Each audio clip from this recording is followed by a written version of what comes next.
কত টাকা আছে এখানে আপনার লাগেজে? 50 প্লাস আছে, 50 লাখ। হ্যাঁ, কিসের টাকা এগুলো? ব্যবসা।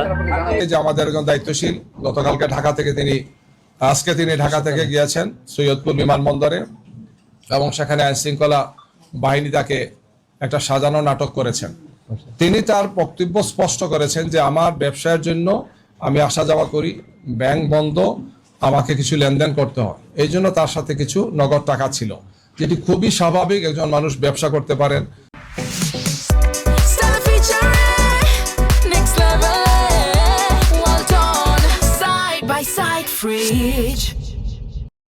তার পরিবারের প্রয়োজনে বা অন্য প্রয়োজনে তিনি এটা ক্যারি করতে পারেন। এয়ারপোর্টের মতো একটা রেস্ট্রিক্টেড এরিয়াতে, যেখানে খুবই লিমিটেড মানুষের চলাফেরা, সেখানে একটা নাটক সাজানো হয়েছে যে তিনি এই টাকা নিয়ে যাচ্ছেন এবং এটা বিভিন্ন অর্থ করার জন্য বিভিন্ন ধরনের বলা হচ্ছে নিউজ করা হচ্ছে। ইতিমধ্যে তিনি একজন বয়স্ক লোক, একজন দায়িত্বশীল ব্যক্তি আমাদের, তিনি অসুস্থ হয়ে পড়েছেন মেন্টালি, এই টর্চারের কারণে তিনি এই মুহূর্তে হাসপাতালে আছেন, রংপুর হাসপাতালে তাকে নেওয়া হচ্ছে।